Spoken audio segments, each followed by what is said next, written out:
Thank you so much, everybody. Thanks for joining us on this lovely, kind of first springy Sunday, I think, of the year. It's lovely to see you all here. Our concert is called Spring Moods, and we're going to have a variety of different moods kind of brought forth in the next hour or so. And I'll talk about each of the pieces a little bit before we play. We're starting with the G major Brandenburg Concerto, the third of six concertos that Bach wrote for the Margrave of Brandenburg. Each of the six is written for a different combination of instruments, and kind of in a different style, conveying different spirits, if you will. This one is the only one, I believe, which is written for a full complement of strings, plus continuo. But it's still a little more bit complex than that. Normally, when we think of string orchestras, we think of first and second violin sections, a viola section, cello section, a bass section. That's about it. So 5 sections, if you will. But Bach was a genius and a very intellectual composer, and there are actually 10 distinct voices going on stage.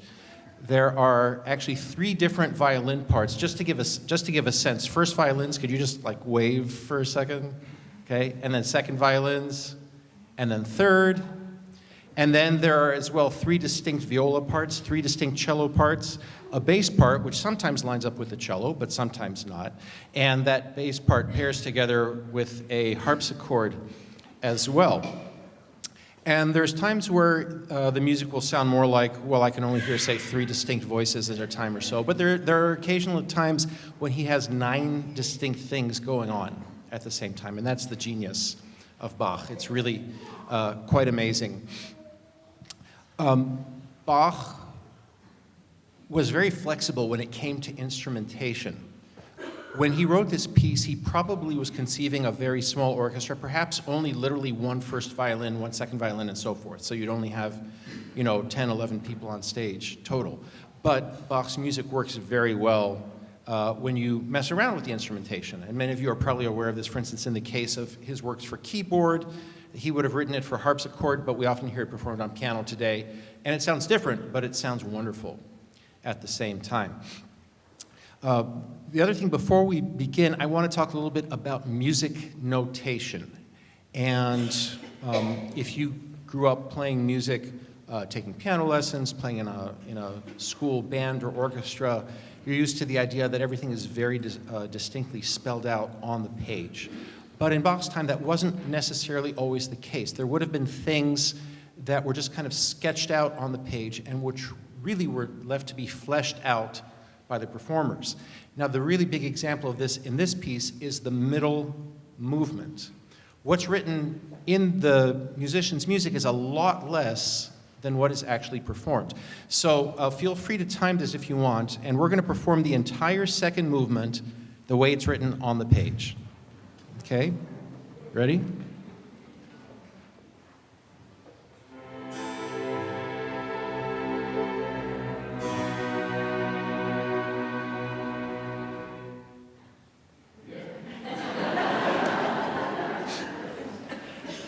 Now, that doesn't make much sense.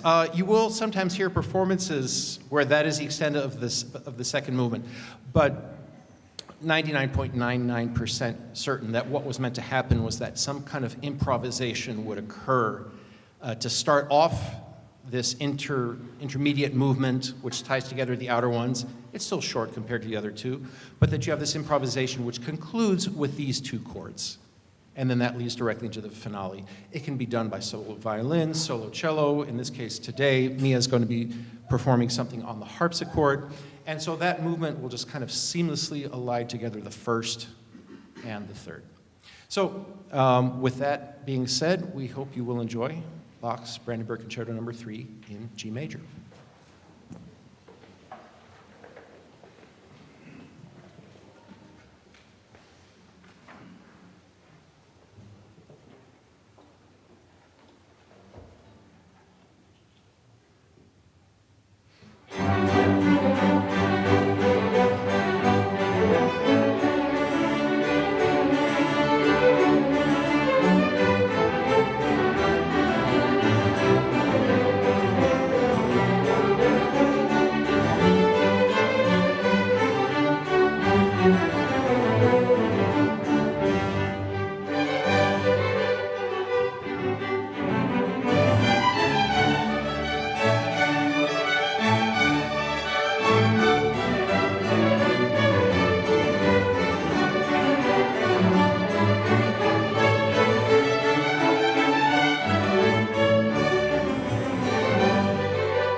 So now we go to a piece by a living American composer, Elaine Fine. She's currently based in a small college town in Illinois, originally, I believe, from the East Coast.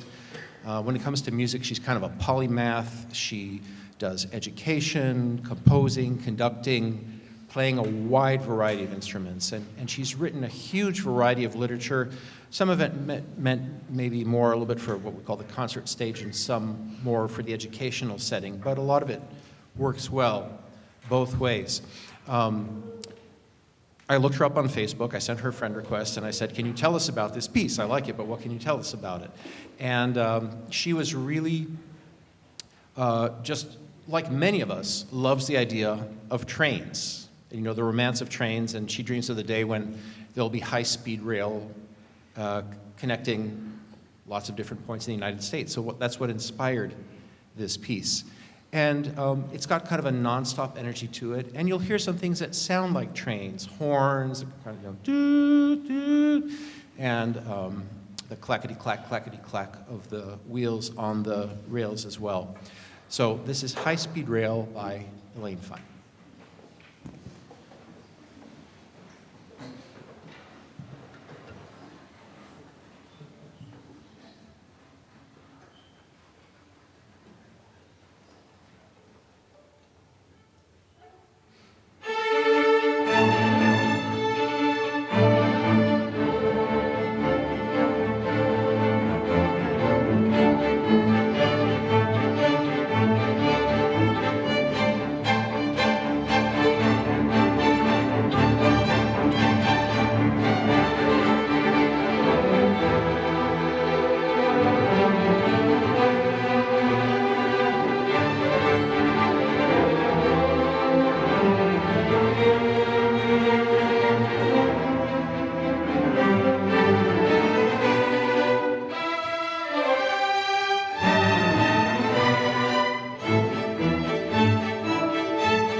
Every time we put together our printed program, we always try to come up with a kind of theme for the concert. When the repertoire is chosen, it's not necessarily built around a particular theme, but nonetheless, having a feeling of the theme somehow helps bring it all together.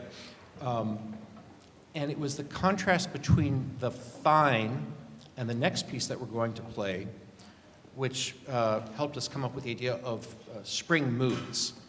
An original suggestion I had made, because this next piece is in such a different vein than the fine, is that it should be feeling melancholy, feeling fine, and be kind of a play on words. But we've had the feeling fine, and now we're going to the feeling melancholy. And that's Samuel Barber's well-known Adagio for strings. The specific reason it came to be programmed this year, some of you were here in the fall when Manny Laureano played a trumpet solo with us. And about 2 weeks before the concert, he texted me and he said, "Do you know the date of the concert is the 75th anniversary of the first performance of Barber's Adagio for strings, in case you still need to put something on the program." And I said, "Manny, that's a wonderful idea, but at this point the program is set." So we're a little bit behind schedule, but this is an acknowledgement nonetheless. This last November 5th was the 75th anniversary of that first performance, of the Adagio on its own. Many of you know it originally was the middle movement of a string quartet, and as is often the case with Barber's music, the faster stuff doesn't necessarily convince people as much, but it's the slow, it's the melancholy, it's the moody, that which really matches so much of what Sam Barber was about, which has withstood the test of time. So it was premiered 75 years ago on November 5th in Studio 8H in Radio City by Arturo Toscanini and the NBC Symphony Orchestra. Does anyone know what Studio 8H is best known for nowadays? Saturday Night Live. Yeah.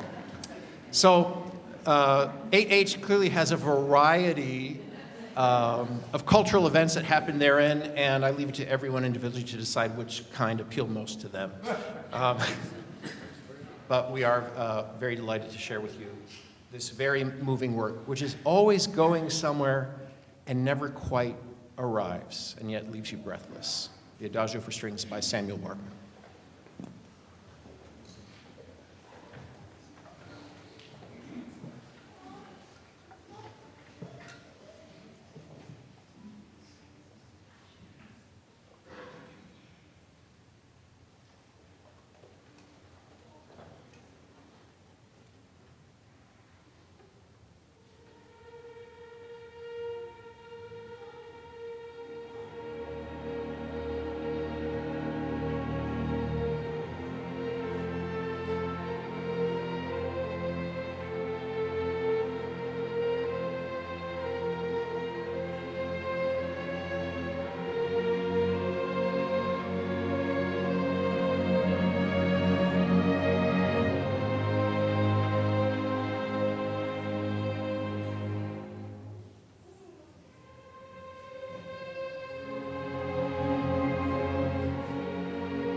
And we conclude this afternoon with the music of Gustav Holst, early 20th century English composer. Holst, like Bach, was a very practical composer. He wrote big, massive works for choir and orchestra, but he also wrote music appropriate for young people, for learners. He had a day job teaching music at the St. Paul School for Girls in the Hammersmith district of London. It's a little bit upriver, it's a little bit west of the central part of the city. St. Paul School still exists today, and he clearly had quite a music program going there based on the level of challenge of the music that he wrote for the students. And again, he was very, very practical in what he did. The last movement of this suite, the Fantasia on the Dargeson, he had already previously more or less composed in an earlier version for wind band when a military music school asked him, can you write some concert music for wind band? Because up until then, military bands were basically playing military music, marches and fanfares and so forth. And they asked him, can you write something more concert-like for us? And he wrote a couple of suites for them. And the last movement of one of those suites, then he reworks as the last movement of this suite in that he writes for his students. He's also clearly very didactic, very much a teacher in what he writes. The second movement is an ostinato, which comes from the Italian word for obstinate, basically. And what's obstinate in this movement is the second violins. Not that these people are obstinate in any way whatsoever, but they're playing this very obstinate three-note figure nonstop, pretty much throughout the entire movement. At one point, the first violins give them a break for a few seconds, but it goes back to the violins. And it's simply mi, re, do, re, mi, re, do, re, mi, re, do. It can kind of drive you batty. But it's a wonderful thing that holds it together, and he clearly was writing this not just to teach the students what an ostinato is, but what you could do around an ostinato. And all the various things that, even though the ostinato is obstinately monotonous, all the various things that could happen around it, including even changing the meter of the movement in the middle from triple time to duple time and then going back. The other concept, at least that kind of jumps to mind that he taught them, is the idea of the quodlibet in the last movement. Quodlibet in music is where you take basically two different tunes which apparently have nothing to do with each other and you actually pile them on top of each other. And it works. Bach does this in the last variation of his Goldberg variations, if you know that work. And Holst does it here, putting together the Dargeson tune, the main tune that repeats throughout the movement, with green sleeves piled on top of it. How he came up with that, I don't know, but again, like Bach, I guess he was in a way very intellectual, and he made it work. So, in a lighter spirit than our last piece, and please enjoy the four movements. This is the St. Paul Suite for Strings by Gustav Holst.